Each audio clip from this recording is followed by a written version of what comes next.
Muy bien, cordiales saludos desde Santiago del Estero, Argentina. Y bueno, estamos llegando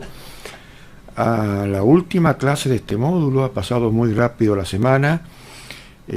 sobre principios constitucionales y el debido proceso en materia penal. Y vamos a ir viendo ya los últimos principios que nos han quedado pendientes para completar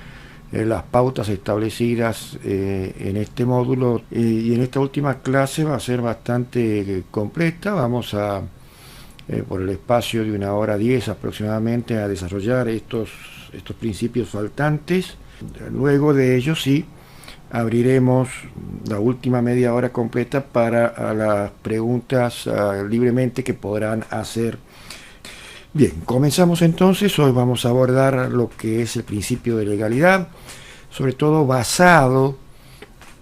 en esos postulados constitucionales, y especialmente referidos a lo que es el derecho penal dentro de la esfera de lo que es la facultad sancionadora del Estado, y los límites que pone a los derechos fundamentales, especialmente a aquellos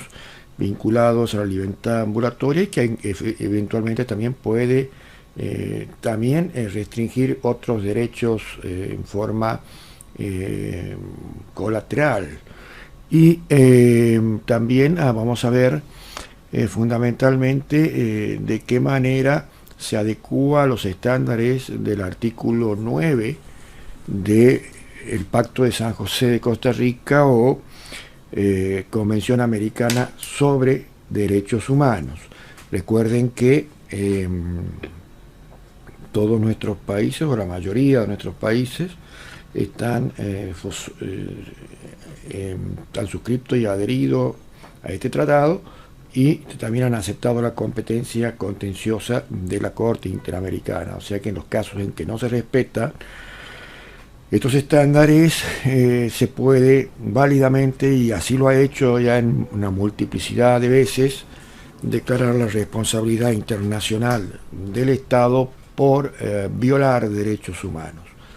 lo que realmente afecta la credibilidad de un país en todo sentido. Bien, dicho esto, vamos a hablar que el principio de legalidad se traduce en aquella máxima romana: nullum crimen, nullum pena sine lege. Es decir, no hay crimen, no hay delito si no hay una ley que así lo establezca, porque un hecho solo puede ser considerado delito si se encuentra establecido y encuadra en la tipología establecida de una ley. Una ley, y una ley no cualquier ley, sino también una ley que ha sido dictada conforme los procedimientos constitucionales, y de acuerdo al estándar también que ha fijado el sistema interamericano dentro del artículo 30 del Pacto de San José. Y también lo ha explicitado dentro de una opinión consultiva con mucha precisión, la opinión consultiva 6 y 9 de la que ha dictado la Corte Interamericana. Por eso solo la ley puede determinar las conductas que configuran delito. Por eso también muchas veces las constituciones tienen lo que se llaman zonas de reserva, o aquellas zonas que están vinculadas a la intimidad de la persona, en donde están exentas a la actividad de los magistrados. En Argentina, por ejemplo, el artículo 19 dice que todas las acciones privadas que no afecten la moral, ni el orden público, ni el derecho de tercero, están exentas de la actividad de los jueces o magistrados, y solamente reservadas a Dios. Eso un poco está vinculado a la máxima de que lo que la ley no prohíbe, porque una de las funciones del derecho penal es prohibir conductas que tipifican y que afectan, digamos, la seguridad pública del Estado. Lo que la ley no prohíbe está permitido. Esto está dentro de un cuadro general de lo que se entiende por el principio de legalidad,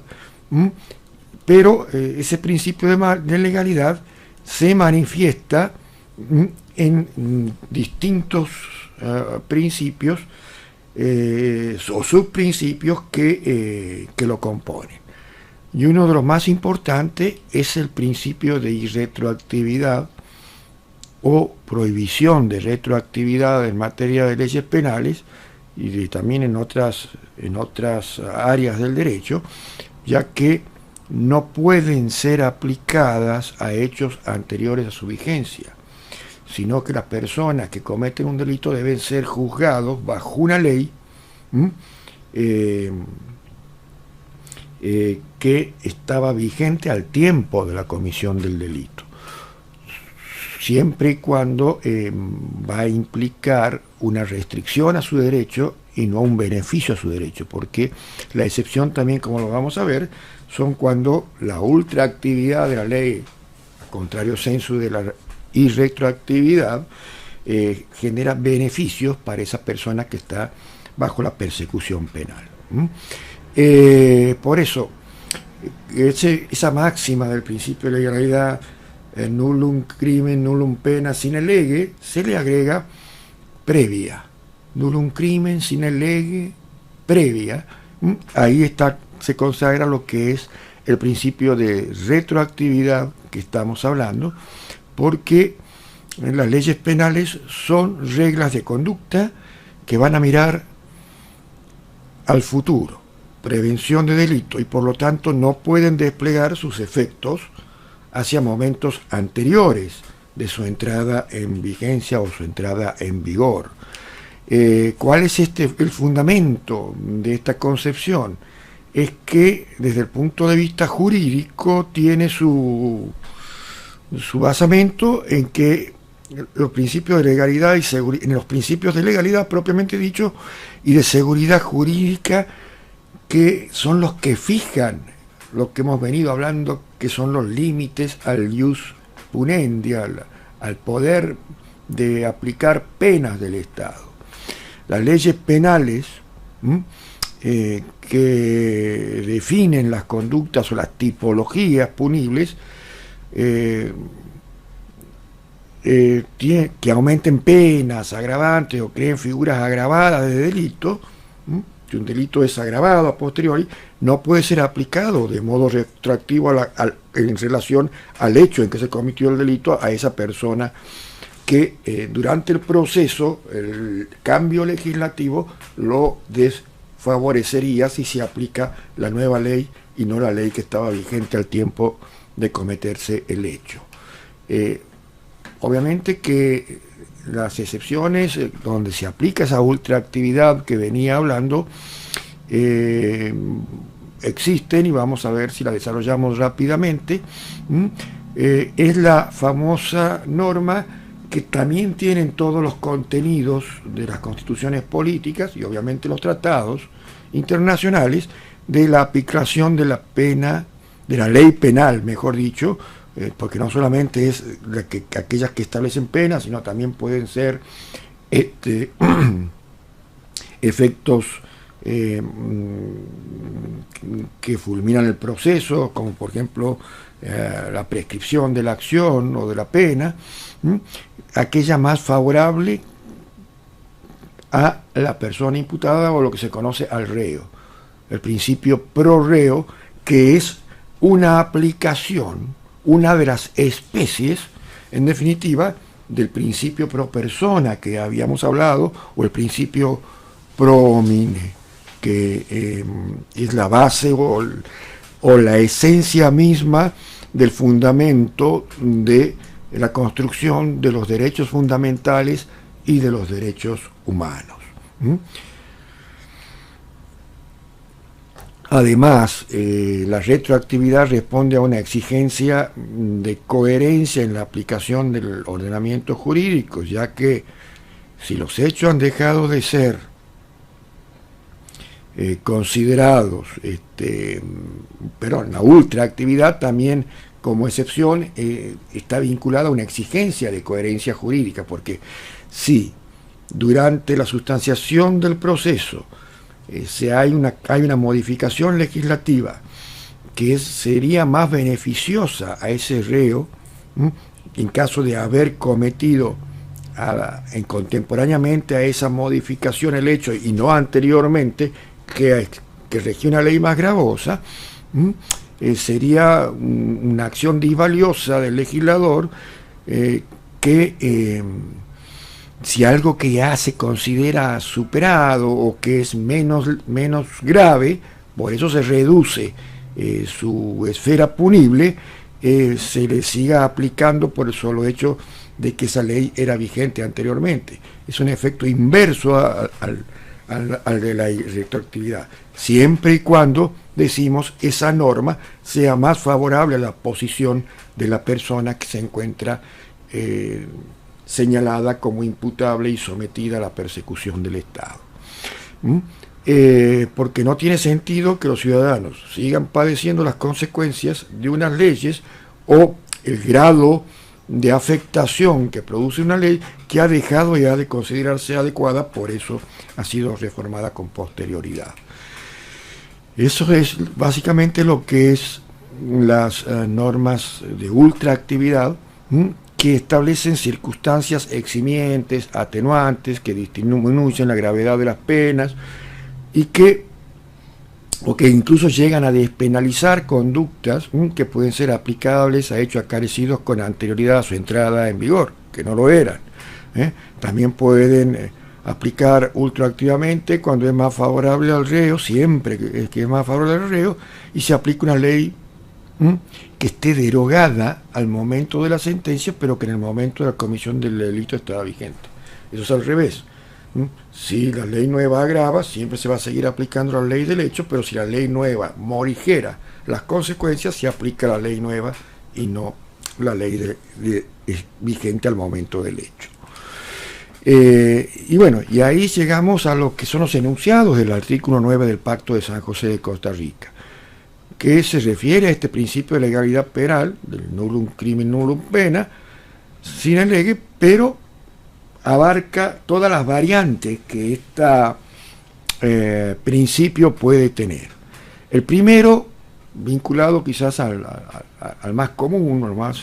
o que se verifica más en los hechos que le ha tocado actuar a la Corte Interamericana, es el concepto de la irretroactividad, traducido en el nullum crimen nullum pena sine lege previa, que es lo que acabamos de hablar recién. Pero también existen otros principios como el nullum crimen nullum pena sine lege stricta, y esto en definitiva consagra la prohibición de la analogía. Es decir, ese tipo prohibido, ese tipo penal, debe ser exactamente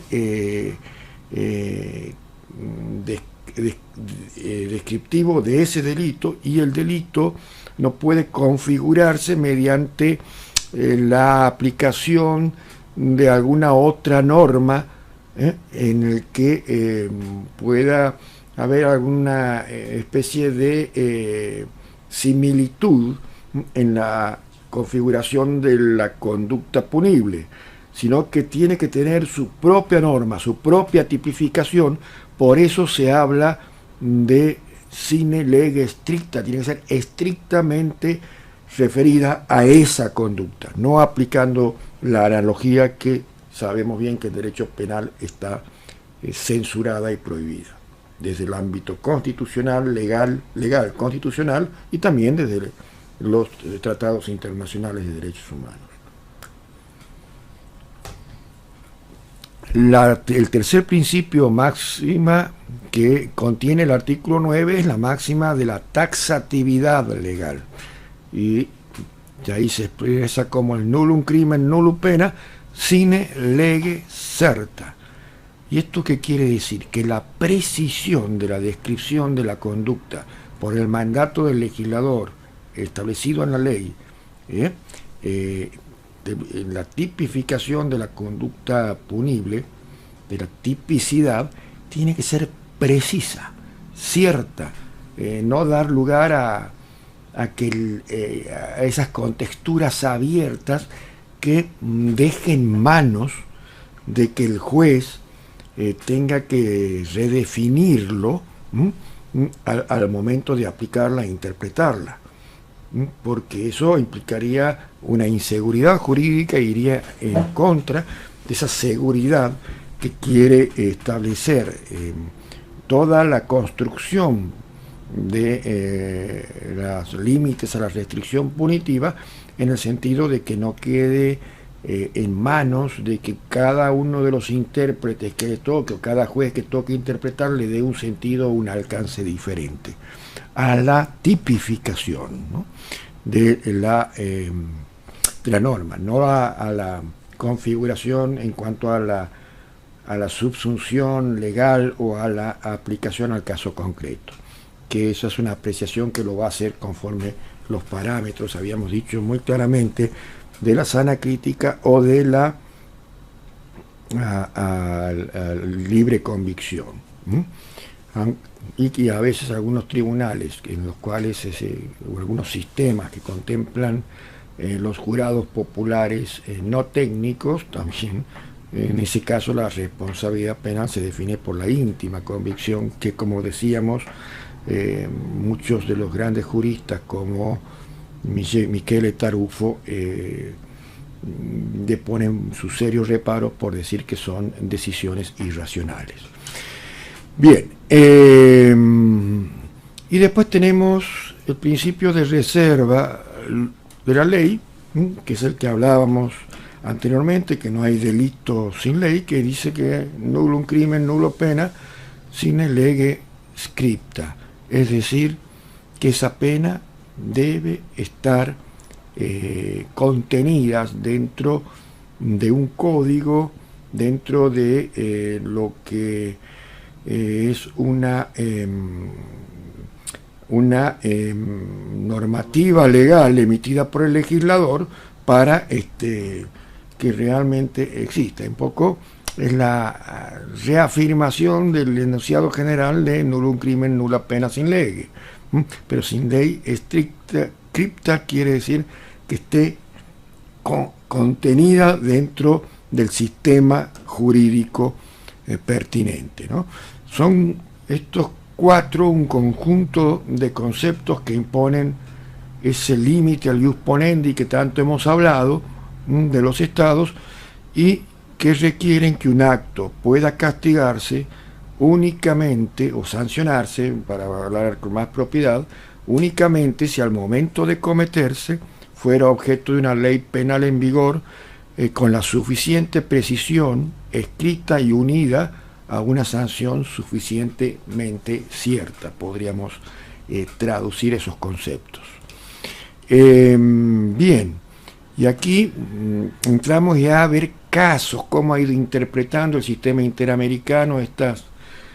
pautas que establece el artículo 9 del Pacto de San José, y le ha otorgado mucha importancia al principio de legalidad, sosteniendo que un Estado de Derecho, los principios de legalidad y retroactividad presiden la actuación de todos los órganos del Estado en sus respectivas competencias, particularmente cuando viene al caso aquel ejercicio del poder punitivo. ¿Por qué? Porque el principio de legalidad se encuentra en casi todas las constituciones políticas americanas elaboradas desde finales del siglo XVIII, incluso aquellas primeras constituciones liberales, y es muy consustanciadas con la idea y el desarrollo del derecho en el mundo democrático. Esa es la relación que debe haber sociedad y Estado democrático con los derechos humanos. De esta manera la Corte ha ido refiriendo y redefiniendo la doctrina del contrato social, aquella que nos legaron grandes filósofos de la Ilustración y en la etapa de la Revolución Francesa, como Rousseau, en que los derechos solamente pueden ser legítimamente limitados a través de las leyes que expresan la voluntad de la nación, fundamentalmente basada en la soberanía del pueblo. Que también esa fue la forma en que también limitaron ese poder absolutista que tenían las monarquías francesas y que generó todo ese movimiento que hablábamos después en Europa y que después también encontró su eco, pero si bien en diferente manifestación, porque fue una manifestación de independencia en los Estados Unidos de América, que es una diferencia de pocos años. Esto que acabamos de decir ha sido sentado, por ejemplo, en casos de la Corte Interamericana como Vélez-Lur versus Panamá en el año 2010. También mucho antes, dentro de una opinión consultiva, la número 6, que la que había mencionado anteriormente, porque la expresión de ley del artículo 30 de la Convención sobre Derechos Humanos es la que está definida dentro de su opinión consultiva y es del año 1986, porque la Corte Interamericana en sus primeros años dictó más que todo sentencias consultivas o resoluciones, opiniones consultivas, para hablar con más propiedad, que lo que es propiamente dicho sentencias contenciosas en casos contra estados denunciados. También esto un poco ha tomado como fuente de estos conceptos producciones jurisprudenciales que ha hecho la Corte Permanente de Justicia Internacional, quien también tiene una competencia consultiva, sobre todo aquella que fue conocida como la Consistency of the Certain Dancing Legislative Decrees of the Constitution of the Free Cities, que es del año 1935, ¿no? Son las fuentes de que se ha nutrido toda esta construcción que ha ido haciendo la Corte Interamericana. Y respecto a la irretroactividad de la ley, también la Corte ha examinado y sigue examinando hasta el día de hoy una serie de casos en los cuales los individuos llegaron a instancias del sistema interamericano porque fueron condenados por acciones que no eran ilícitas en el momento de su comisión. Estos juicios corresponden primeramente a juicios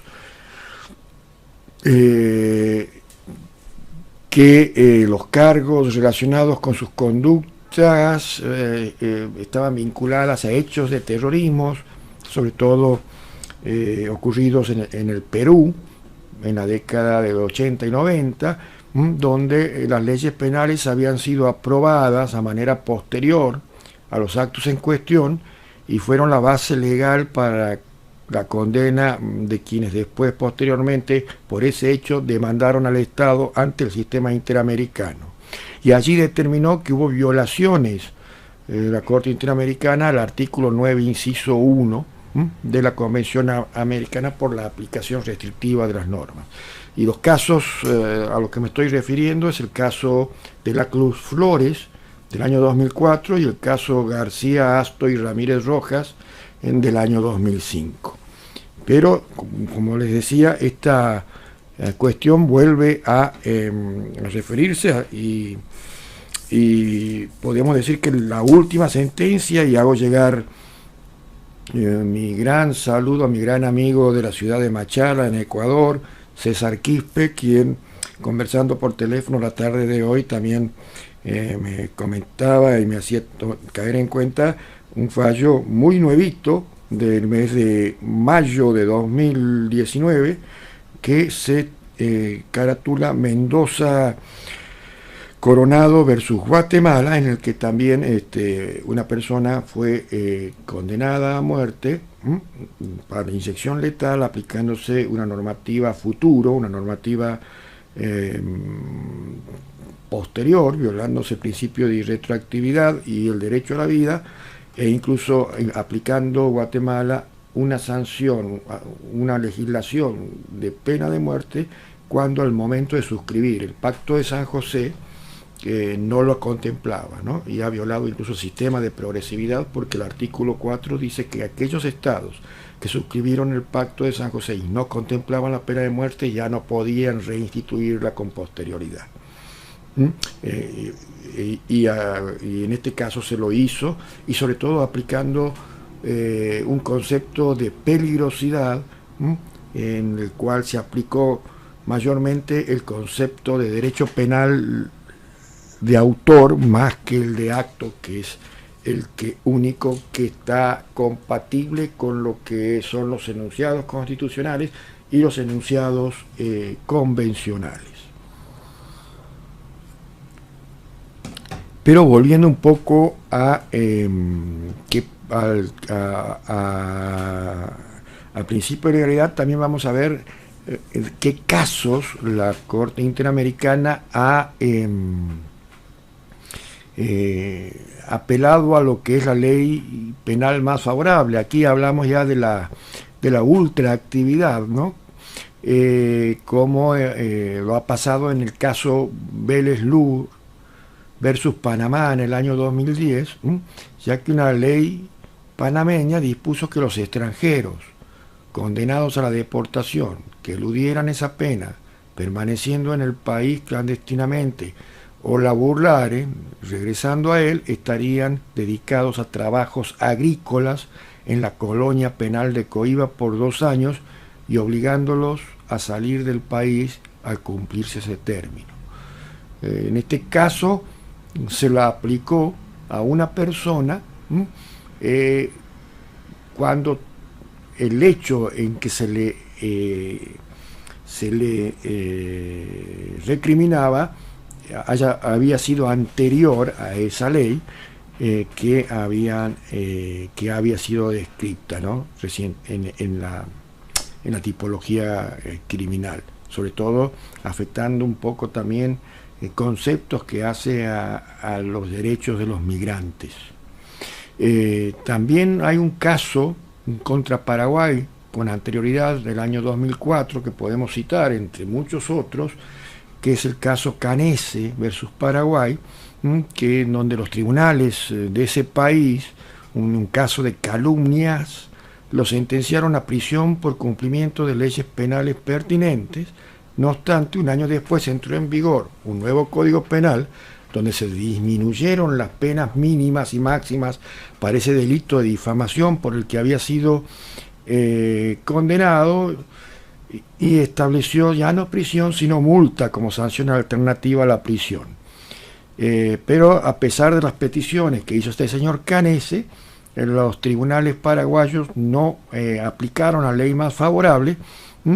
y advirtió ante la denuncia en el sistema interamericano, llegado el caso al Tribunal de San José de Costa Rica, que debían comparar los aspectos más favorables de la misma aplicables al caso concreto y determinar si se debían reducir las penas impuestas a Canese o si se debía aplicar solamente la pena de multa. El Estado no dio ningún tipo de respuesta a estas peticiones y por lo tanto incurrió también en una violación del artículo 9. Y también cuáles son situaciones que encontramos en los antecedentes de la Corte Interamericana, en los cuales se consideran como casos de excepción a estos principios, ¿no? Y aquí tenemos que examinar con cuidado aquellos delitos continuados y de lesa humanidad, sobre todo considerados crímenes contra el derecho internacional, así se hayan cometido dentro de las fronteras de un solo Estado. Y se refiere especialmente a aquellos delitos contra la humanidad como el genocidio, los crímenes de lesa humanidad y los crímenes de guerra, porque se ha considerado que constituyen una gravísima ofensa de la dignidad humana y una negación flagrante a los principios fundamentales consagrados en las cartas. Las cartas son aquellos instrumentos por los cuales se han constituido basalmente estos organismos multilaterales, como la Organización de Estados Americanos y la Organización de Naciones Unidas, por los que la comisión de estos delitos no deben quedar impunes. Y aquí vamos a ver que se registran casos en los cuales se ha aplicado la retroactividad de la pena, pero se apela a determinadas fórmulas que, como vemos, tienen su explicación, aunque todavía la Corte Interamericana debe definir concretamente cuál es la posición o establecer una separación entre este tipo de delitos y los delitos comunes, ¿no? Y esto lo vamos a ver en un caso contra Brasil, sobre todo, pero también hay otros, el caso Gómez Lund, o guerrilla de Araguayá contra Brasil en el año 2010, fueron casos de desapariciones forzosas bajo examen que habían ocurrido hace más de 30 años, ¿sí? A la época en que el crimen no había sido expresamente establecido en el derecho brasileño, la desaparición forzosa. No obstante, la Corte Interamericana declaró responsable al Estado brasileño por la desaparición forzada y exigió la persecución y la sanción de los perpetradores de estas desapariciones. Como defensa, el Estado brasileño argumentó que se afectaría el principio de legalidad y de irretroactividad, que también está contemplado en el Pacto de San José. Sin embargo, la Corte Interamericana a esa argumentación dada por el Estado en su defensa respondió con dos argumentos centrales. El primero, la necesidad de que los jueces internos realicen el control de convencionalidad, aplicando no solamente la ley interna, sino la Convención Americana de Derechos Humanos y otras normas del Corpus Iure Internacional de los Derechos Humanos en base a las hermenéuticas extensivas que establece el artículo 29 de la Convención Americana sobre la interpretación, pautas para la interpretación de la misma. Y que de ese modo no se afecta el principio de irretroactividad, dado que los efectos del acto internacionalmente ilícito en cuestión continúan ocurriendo. ¿Por qué? Porque esto último punto en primera medida señala que la naturaleza de los crímenes continuados trascendió los límites temporales de la ley de amnistía que tenía Brasil, la cual fue promulgada para impedir la sanción de ciertos delitos cometidos bajo el gobierno militar. Es lo que se llama leyes de transición, que su finalidad, más de ser normas de transición y de pacificación, fueron para consagrar la impunidad. También en el caso Barrios Altos contra Perú, de la década del 90, muy anterior a Gómez Lund, y con el juez ponente fue el juez ecuatoriano Hernán Salgado Pasantes, cuando presidía la Corte Interamericana. También estableció en su ponencia el delito continuado, y diciendo que en esos casos que habían, porque Perú también se defendió con argumentos similares a los que se defendió Brasil, y dijo que si bien al momento en que ocurrieron los hechos, las desapariciones forzosas no estaban tipificados como delitos especiales, el hecho de que a la fecha que se dictaron las sentencias y ya con la legislación que sí lo contemplaba, fueron válidas porque no se produjo tal irretroactividad, porque al no aparecer los cuerpos, a seguir en condición de personas desaparecidas, las víctimas, ese delito es lo que se llama un delito continuado, sigue produciéndose. Por lo tanto, siguió produciéndose después de que fue dictada la nueva ley que sí lo contemplaba, ¿no? Ese es el efecto que generan las desapariciones forzosas, que mientras no aparecen el cuerpo del delito o las víctimas, estamos en presencia de que el delito se sigue produciendo y se sigue actualizando en ese marco. Por lo tanto, ahí es difícil que se produzca la aplicación de la ley del principio de irretroactividad. Además que la connotación del delito de tipo de lesa humanidad es considerado un delito internacional. Y aquí en la Argentina, por ejemplo, la Corte Suprema de Justicia de la Nación, en el caso Arancibia Clavel, que era un agente militar chileno que siguiendo a un general que en su época siguió siendo fiel al presidente Allende después de que fue derrocado por el presidente Pinochet, se refugió en Buenos Aires con su familia, y este agente chileno con conexiones locales del gobierno militar argentino puso una bomba matando a toda la familia del general chileno, y en la década del 70. La Argentina todavía no había legislado esas normas de imprescriptibilidad en los casos de desaparición forzada, y la defensa de Arancibia Clavel así lo pidió. Incluso algunas cámaras de apelación en lo penal hicieron lugar a la prescripción de la acción, porque fue juzgado 30 años después, estos homicidios, y la Corte, en base a estos antecedentes que ya estaba produciendo el sistema interamericano, sostuvo que si bien no estaba legislado en la legislación argentina, se trataban de delitos internacionales, de delitos contra la humanidad, y por lo tanto no solamente eran aplicadas las normas convencionales del sistema interamericano, sino además también la costumbre internacional y el derecho de gente, ¿no? Entonces, hasta de ese modo pudieron retrotraer como norma anterior estos principios esenciales, y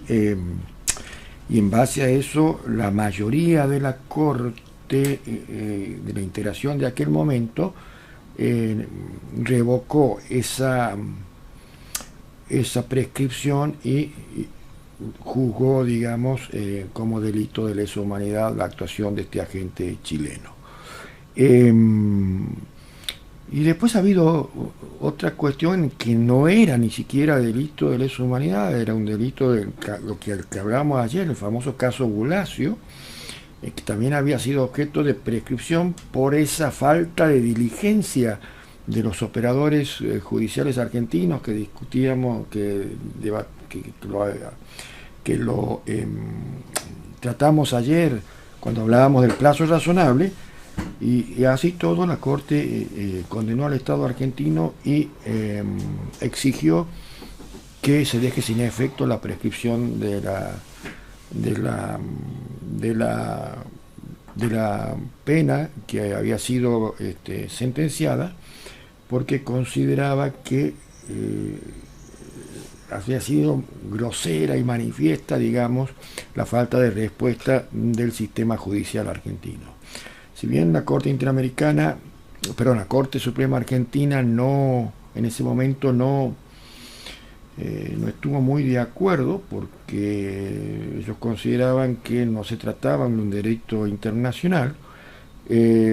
así lo manifestaron en la sentencia, pero debido a que la Corte Interamericana se había expresado, de todos modos resolvieron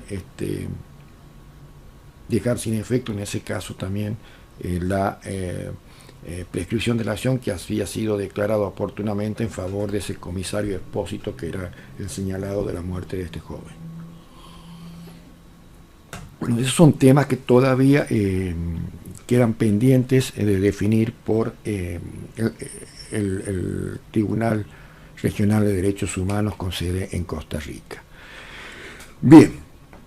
ahora vamos a pasar vamos tratando de ir cumpliendo con los términos, un tema que es para hablar largo, pero bueno, vamos en todo modo, lo volvemos a la hora de las preguntas. Con la inviolabilidad del domicilio, que es otro principio constitucional, está en la mayoría de los catálogos de los distintos instrumentos de derechos humanos y en todas las constituciones políticas latinoamericanas, como que, digamos, es la protección de esa intimidad que da donde las personas residen, y eso también extendido a lo que son su documentación, su correspondencia, sus papeles privados, etcétera, ¿no? Y esto está contenido en la Declaración Americana, por ejemplo, de los derechos y deberes del hombre, ya del año 48. También lo encontramos en el artículo 11.2 de la Declaración Universal de los Derechos Humanos de Naciones Unidas, en el artículo 12 del Pacto Internacional de Derechos Civiles y Políticos también de Naciones Unidas, y también en el artículo 17.1, y en el 9.2, numeral 1 de la Convención Americana de Derechos Humanos o Pacto de San José. ¿Y de qué se trata los fundamentos de esta protección del domicilio? Es para proteger lo que decíamos anteriormente, sobre todo la intimidad, pero como todo derecho fundamental y derecho humano, no es un derecho absoluto, ya que si bien está celosamente custodiado por las garantías constitucionales, el domicilio no puede constituirse en un lugar que asegure la impunidad para la comisión de delitos, ¿no? Y la ley debe determinar con precisión en qué casos y con qué requisitos puede procederse a restringir ese derecho de inviolabilidad, que se traduce en lo que conocemos como el allanamiento de domicilio. Por eso la inviolabilidad del domicilio es una derivación lógica de la protección a la persona, puesto que sin esta garantía sería también medio ilusoria todos aquellos principios que le garantizan libertad, y se complementa con la inviolabilidad, como decía anteriormente, de la correspondencia privada, los papeles privados, y está reglamentada en casi todos los códigos penales de nuestros países latinoamericanos, y procesales también, ¿no? Y decíamos que el modo en que se restringe este derecho es a través de lo que se conoce como el allanamiento del domicilio, que por lo general y siempre debe ser en principio autorizado por un juez competente, un juez con facultades para hacerlo, y que no basta el consentimiento del imputado ni sus familiares, porque muchas veces no se presume que ese consentimiento es espontáneo, sino que muchas veces se considera la presunción inversa, que ese consentimiento por lo general ha sido dado bajo coacción, ejercida por los agentes del Estado. Pero en determinados casos y bajo pruebas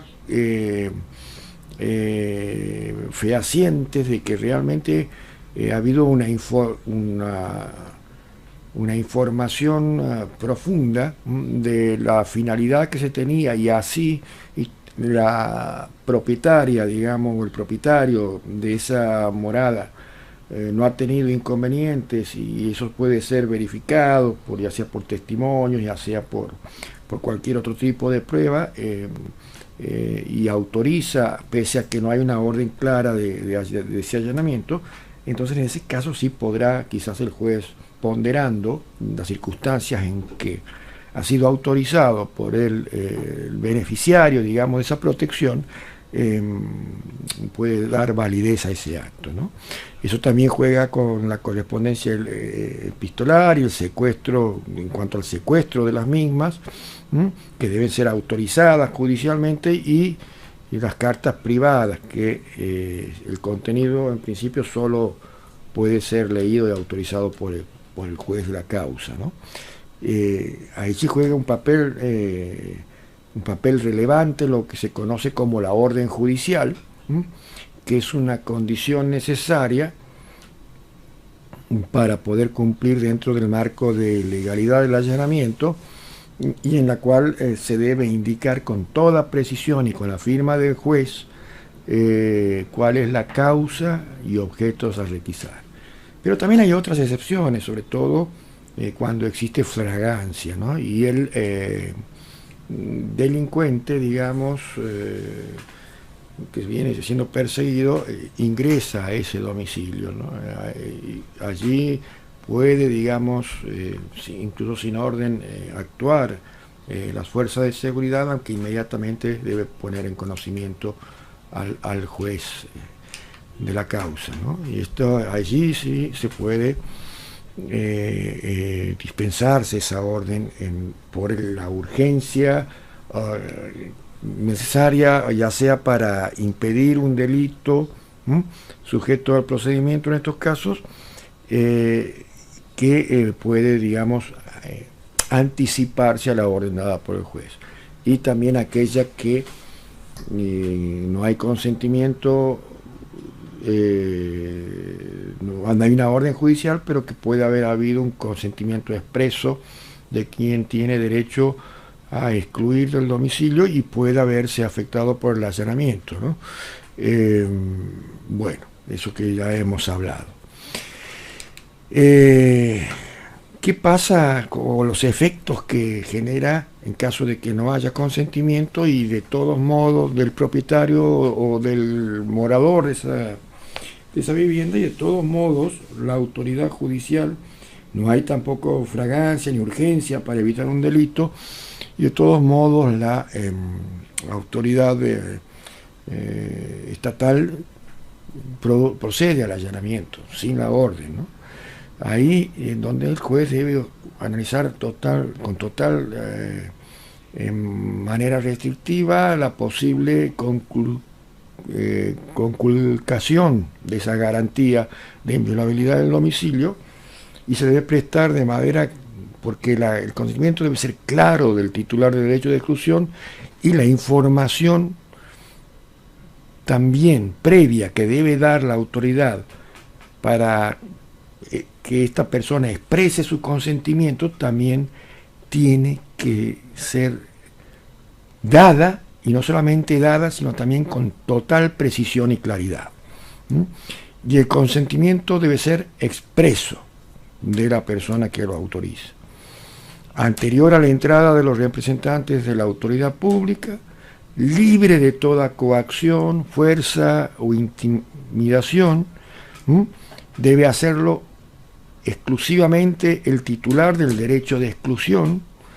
y la información que tiene que darse es previa e informada, y que no puede negarse a darle la autoridad que pretende hacerlo. De otro modo no será legal el allanamiento y será nula todo tipo de actuación y pasible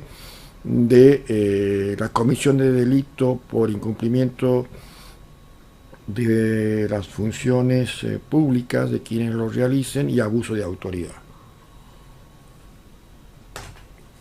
Y violar, obviamente, esta celosa garantía custodiada por la Constitución.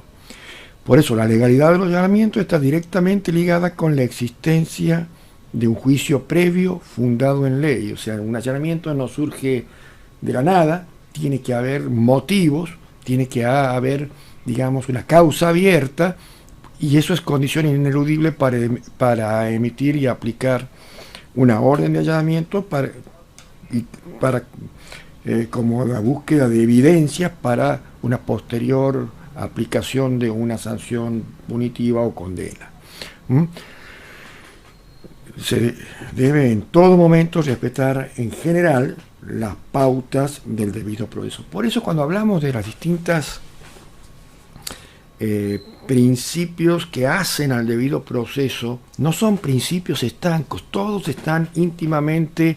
interrelacionados, intervinculados, no son materias estancas, sino forman toda parte de un sistema. Así que por eso, si bien se habla en particular como para resaltar cuál es el concepto de cada uno de estos institutos, estos tienen íntima vinculación entre sí, que conforman lo que es básicamente las pautas en las que se sostiene todo el proceso penal. Por eso decíamos, ¿para qué vamos a aprender a técnicas argumentativas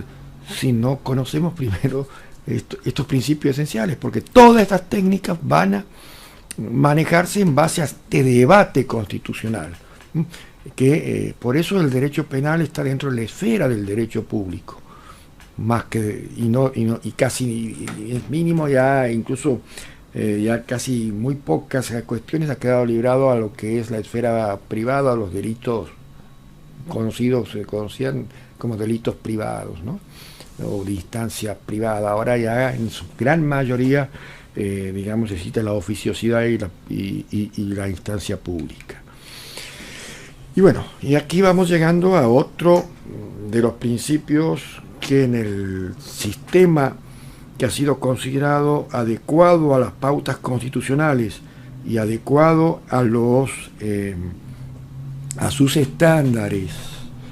y adecuado a los principios de los tratados internacionales, es un sistema oral y donde tiene que existir el principio de publicidad. Que cómo se va a manifestar ese principio de publicidad dentro de la esfera del proceso penal para cumplir con estas pautas constitucionales y convencionales. Porque uno de sus principales fundamentos de la publicidad radica en la garantía que tienen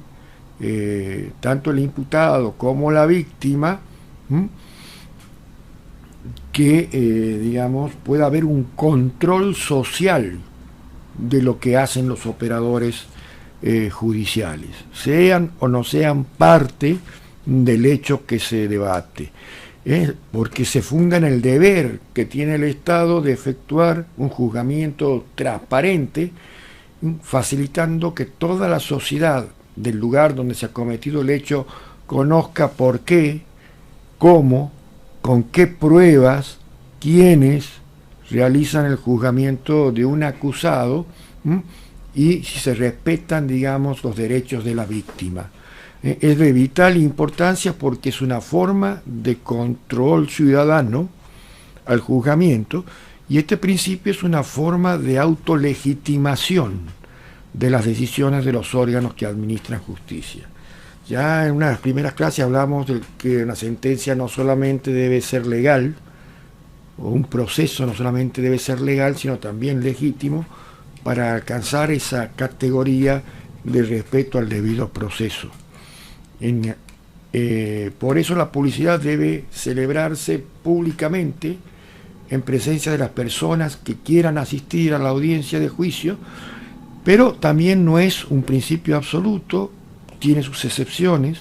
previstas específicamente en los códigos procesales, y en casos excepcionales en que el juicio o alguna diligencia se pueden celebrar a puerta cerrada, sobre todo en cuestiones sensibles, en cuestiones que participan grupos vulnerables, en cuestiones que los hechos, digamos, hacen a la privacidad, como los casos de violación, casos de que la víctima no quiere que trascienda su nombre, o puede haber niños. Hay reglas también internacionales como soft law, como las reglas de Heredia, que se deben respetar, digamos, la identidad de las personas por ese grado de situación de vulnerabilidad en la que tiene, y así lo quiere la víctima, ¿no? Pero volviendo un poco a la que son las bases de este principio de publicidad, también otro fundamento es que la admisión de espectadores ajenos al caso, al escenario físico y simbólico donde se discute con mayor amplitud y profundidad la respuesta material que debe dar el derecho penal, ¿no es cierto?, frente a ese conflicto social, porque la comisión de un delito genera un conflicto social y muchas veces la persecución del Estado está en que el delito que comete el infractor no solamente afecta a la víctima directa, sino que también afecta al orden público y a la seguridad pública estatal, ¿no? Por eso, en cierto modo, todos tenemos, aunque no sea un derecho difuso a conocer y a participar cómo el Estado actúa para restablecer ese orden que ha sido alterado por el delito, si no somos, digamos, los actores principales en los hechos, ¿no? Es un fundamento político en el sentido que todo lo que hacen los representantes del pueblo, el Poder Judicial también representa al pueblo, digamos, administra esa potestad de impartir justicia que tiene el pueblo dentro del sistema de representación, de rendir cuentas. Es propio de lo que son las reglas del régimen republicano, que todos los funcionarios públicos, además de ser responsables ante el pueblo soberano, deben transparentar su actuación, y esa responsabilidad no puede hacerse efectiva en toda su extensión si sus actos no se realizan por lo general de un modo de acceso a todo aquel que quiere conocerlo. De una manera sencilla, entonces, se puede determinar que es un principio que consiste en darle transparencia a las actuaciones judiciales, tanto de los jueces como del Ministerio Público, mediante el libre acceso del público a las audiencias que sean realizadas durante un proceso. Y este principio, sí hay que remarcar, tiene sus excepciones, tanto en las posibilidades de espacio, a veces materiales, que tienen los tribunales, como en las condiciones especiales del asunto o de los intervinientes, que también hemos recibido en los casos que por lo general la ley determina que por razones de, ya sea de seguridad nacional, seguridad pública, de protección a las víctimas, testigos, menores, cuando se pone en riesgo la revelación de sus datos legalmente protegidos, o cuando el tribunal estime que existen razones de peso fundadas para justificar que de oficio o a petición de parte sean tomadas las medidas pertinentes para que se limite esta pauta de publicitación de los actos del proceso, ¿no? Y esto se da cuando se afecta la integridad física o privacidad de alguna persona en esas condiciones de vulnerabilidad, afecta el orden público, la seguridad, como lo dijimos, peligro, un secreto oficial, particular, comercial, industrial, etcétera, etcétera.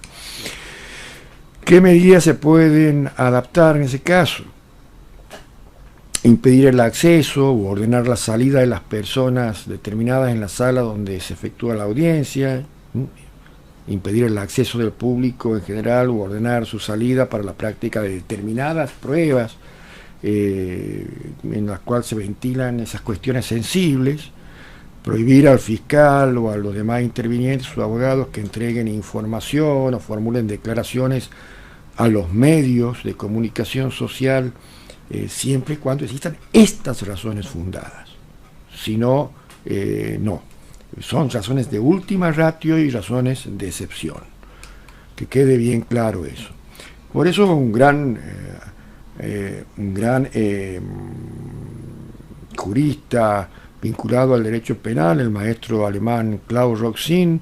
decía siempre que el fundamento de la publicidad de los juicios en materia penal, de los procesos en materia penal, es triple.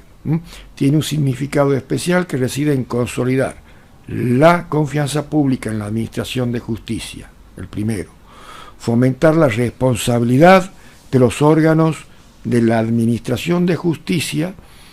y evitar la posibilidad de que circunstancias ajenas a las causas influyan en el tribunal y con ello pueda generar distorsiones en la sentencia final. Bueno, Con esto un poco terminamos lo que es la exposición. Bueno, quedo abierto a las preguntas, entonces. Tengo una pregunta. Ujú. El doctor Alan Arburola Valverde. ¿El principio de irretroactividad de la ley opera en las leyes procesales penales o solo en las leyes penales de fondo? En las dos. El principio pro reo es a toda pauta en la cual el Estado normativamente y también en cuanto a las prácticas y actuaciones de sus agentes restringe derechos. Por lo tanto, también se tiene que aplicar a las pautas procesales. No hay más preguntas todavía. Bueno, esperamos.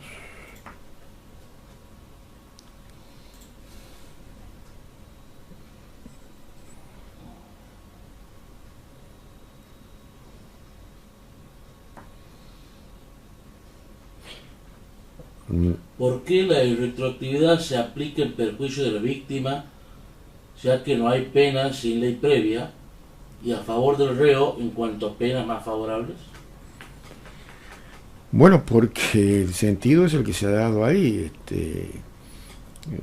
Muchas veces se considera que si en la actualidad ese hecho ya no se considera como lesivo al orden público, resultaría en cierto modo un despropósito tener que hacerlo cumplir. Obviamente quizá la víctima podrá, no se lo va a afectar en lo que sería su derecho a la reparación pecuniaria, pero en cuanto a la sanción personal del imputado, allí juega el principio de la ultraactividad, pues este principio que está consagrado en la Constitución. Es decir, vuelvo a repetir, o respetamos o no respetamos la Constitución, esa es la cuestión.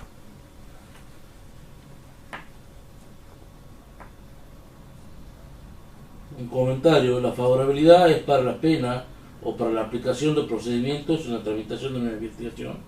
Y ya he dicho que para los dos. ¿Se pueden aplicar varios principios en una misma audiencia? En una audiencia pueden jugar todos los principios dependiendo de cómo se desarrolle la causística del proceso. Bien.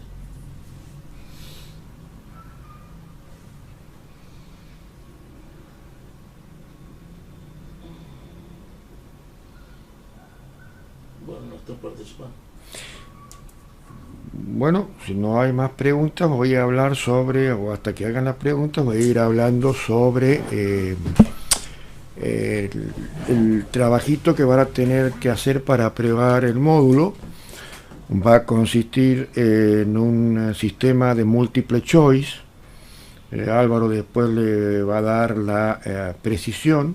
Este va a estar disponible a partir de este día domingo 21, creo. Domingo 21. 21 de julio, y van a tener una semana exacta para hacer la múltiple choice desde la plataforma.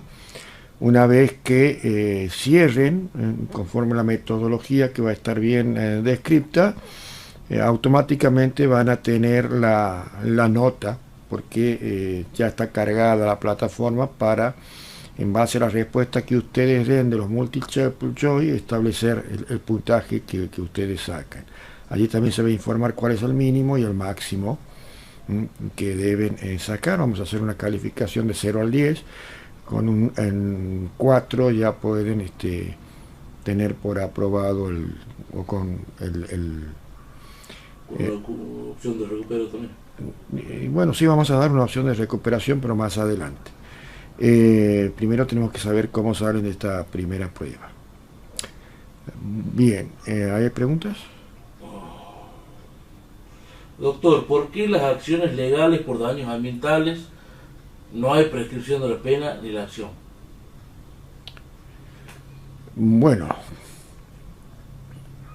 habrá que ver también el orden. En Ecuador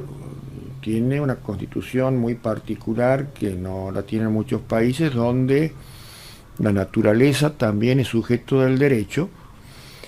pero por lo general los daños ambientales se van extendiendo en el tiempo, no se producen en un solo hecho. Entonces las consecuencias se van dilatando en el tiempo y opera un poco como esos delitos de efecto continuado que hablábamos en el caso de las desapariciones forzadas, ¿no? En otra, tomándose otra causística. Pero en principio algunos delitos menores que pueda afectar la naturaleza sí son prescriptibles. El principio de retroactividad de la ley es una medida técnica escogida para dar seguridad al ordenamiento jurídico. Uno de sus fundamentos es la seguridad jurídica y más que una medida técnica es un principio constitucional. ¿Cómo aplica el concepto de peligrosidad futura en el caso Martínez Coronado versus Guatemala? Y obviamente que esa es, ya lo he dicho, y como bien lo ha dicho también la Corte Interamericana, coincido plenamente con el fallo, en donde se ha no solamente afectado estos principios del artículo 9, sino también se ha aplicado un sistema penal de autor, porque no se juzga el hecho, porque si estamos hablando de un hecho futuro todavía no ha estado producido, y a una hipotética peligrosidad que nunca se ha producido y que primero ha sido ejecutado con la pena letal sin que eso se produzca. Entonces directamente se ha arrasado con toda la esencia. Ahí sí no ha sido una restricción, sino un verdadero aniquilamiento de los derechos, lo que está desde el punto de vista convencional y desde el punto de vista constitucional absolutamente prohibido. Si hay una ley posterior es más, si una ley posterior es más benigna, ¿cómo operaría la irretroactividad en beneficio del reo? Y que la irretroactividad no va a ser benigna si la ley posterior es más benigna. O sea, o es la ley anterior mejor o es la ley posterior mejor. Si es la ley posterior mejor, entonces la irretroactividad no favorecería al reo, sino lo perjudicaría al reo. Por lo tanto,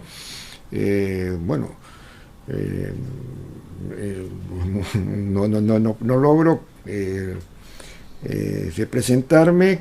que tanto la ley anterior y la posterior sean mejor, ¿no? O es una o la otra. ¿Se puede aplicar el principio de favorabilidad en un juicio por haber sido procesado por un delito que no ha cometido el procesado? Y bueno, entonces si es que ha podido demostrarse que ese procesado tiene demasiadas pruebas y por un error judicial se lo procesa, evidentemente no es que se va a aplicar el principio de ley más benigna o de favorabilidad, como ha mencionado ahí el colega. Directamente es una sentencia que no reúne los requisitos para ser una sentencia legal y por lo tanto es nula.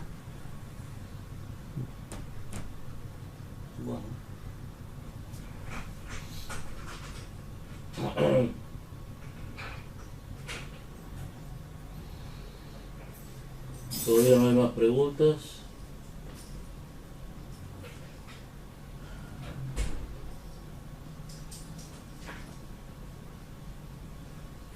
Bueno, si no hay más preguntas, agradezco a todos la compañía que me han hecho durante estos días.